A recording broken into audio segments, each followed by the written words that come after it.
Welcome back, everyone. Now to an update in the fight against a proposed border wall in the Big Bend region. According to local officials there are no longer any plans for a physical barrier in the state park.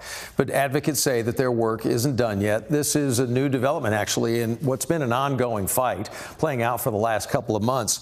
A CBS News Texas crew recently spent an entire week with those on the ground who are fighting a wall. And tonight, Ken Molestina to share with us how a controversial proposal quietly unveiled by the federal government spurred a movement from Texans of all ages, backgrounds, and political beliefs.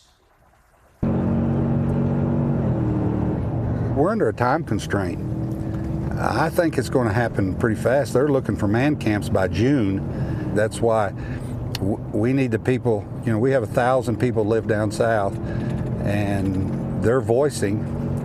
But, you know, that's not a very big voting block. On a sunny day in early March, Brewster County Sheriff Ronnie Dotson offered to spend the day showing us around the border region that he calls home.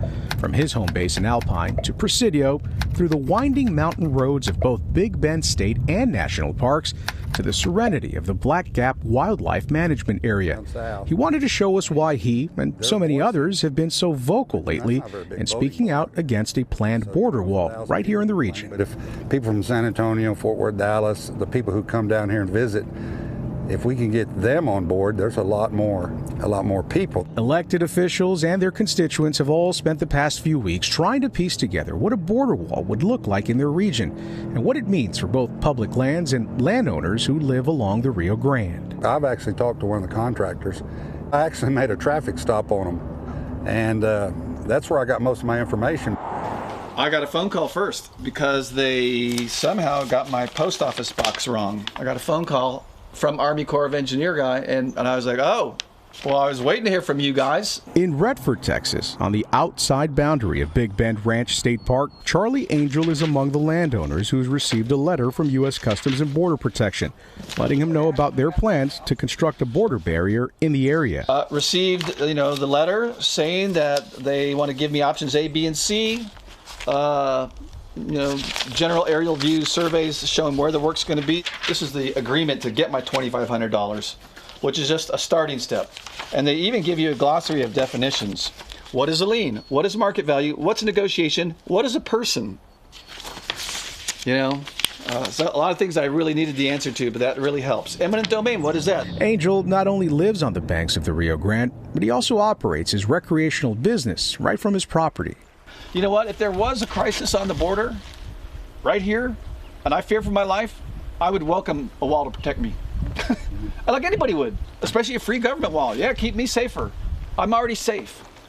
Now you're just going to ruin my river access. You're going to ruin an archaeological site. You're going to ruin my house, my dream house that I put my life savings into to try to make it happen. Without direct communications from the federal government, a coalition of residents and local leaders opposed to a wall say they've been keeping a close eye on this webpage. It shows the areas of the border where the federal government is planning a physical wall and where they're planning on using virtual surveillance. But even this page is causing them all kinds of confusion with its updates. When we started our day with Sheriff Dotson, for example, it appeared as though a physical wall was planned through the river corridor, affecting both the state and national parks. But as we made our way with him through the desert, the map updated, reducing the physical wall plans to just the state park. Regardless, though, everyone we spoke with said their work here is not done. Nothing has really changed. I feel like we have had a consistent state of confusion with lack of communication. Since early February, photographer Anna Claire Beasley has been a part of anti-wall organizing efforts, posting real-time updates on social media, advising other concerned residents about how to get involved and starting a change.org petition. The conversation's been dynamic since the start. When I first heard about it, I was like, we have to get the word out. This is a nonpartisan issue. We might not agree on 100% of what would be a win with fighting this wall, but we can agree on 99%, 90%. And we know that what really matters is that this place stays Texas heritage so that future generations can enjoy it the way that we do and that we have. I'm real proud of our citizens and our county. This has not become a partisan divide. This is what's best for our country, and who knows it best? The ones that live in it. Now, if we had a catastrophic change in people moving through here, okay, maybe we'd have to sit down and think about it. But I think we've all banded together on this one. And I like that. I mean, I don't like to have to go through this, but I'm very pleased to see that everybody's working together on this thing. I was in College Station for 4 years while my wife went to veterinary school.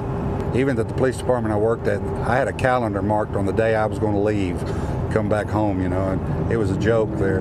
I was homesick. I mean, I love this country. A lot of people we talk to, they've moved here. I've lived here, born here, and it does affect me. I want my seventh generation to experience the same things I've experienced here over the years. This is where my church is.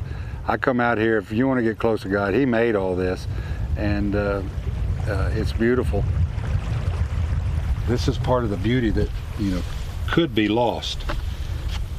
We reached out to CBP this morning about border wall plans in that region, but we're still waiting to hear back. Good for us, though. Special projects producer Lexi Salazar is joining us, and you spent a considerable amount of time out there, obviously.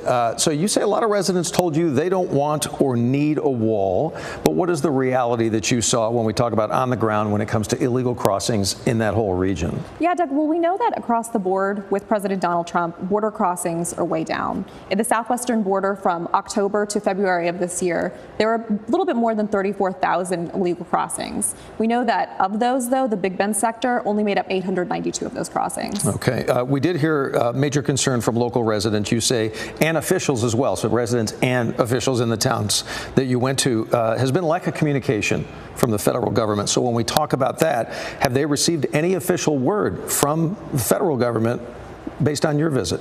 Yes. So when we went there, they hadn't heard from them yet. It was a major source of frustration. Since then, though, we know last week Customs and Border Protection, they met with local officials in the area. And at that time, they told them that, yes, the plan is still to have a physical border barrier in Big Bend State Park. That changed today, though. We heard from local officials who reached out to us, and they told us that now the border wall is going to start on the western part of the state wall. It's worth noting that on CBP's website, it still does show a physical barrier in the state park. Okay. That may be updated, we don't know. Right. Regardless, advocates say that they're not done fighting. They don't want a physical border barrier even on private lands in the Big Bend region. Right, but in the global context, voices raised, voices apparently heard now at the federal level. Yeah, advocates definitely say that this is a good sign for them. Okay, Lexi Salazar, thank you so very much.